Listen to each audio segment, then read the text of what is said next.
Hey guys, welcome back to our channel. In this episode, I'm gonna walk you through the steps on how you can delete your Asos account.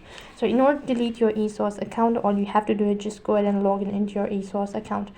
Make sure that you're already logged in and that you're connected to an internet service. Once you're logged in, go ahead and tap on the tab bar icon from the top left hand side corner and then scroll down a bit and go to app settings. As soon as you click on the app settings, you need to scroll down a bit, and after that you need to go to delete my account. Once you click on delete my account, you need to go through all of these terms and conditions. If you're sure about it, and make sure to mark on I understand, and once again go through it. And if you're sure about deleting your account, go ahead and tap on delete my account. And basically you have to go ahead and select the reason as well. And after that, if you're sure about it, then just go ahead and tap on delete account. And if you're sure about it, then click on the delete button.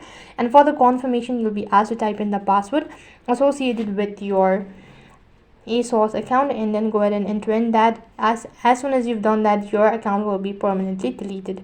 So in that way you can delete your Asos account. That is all for this video.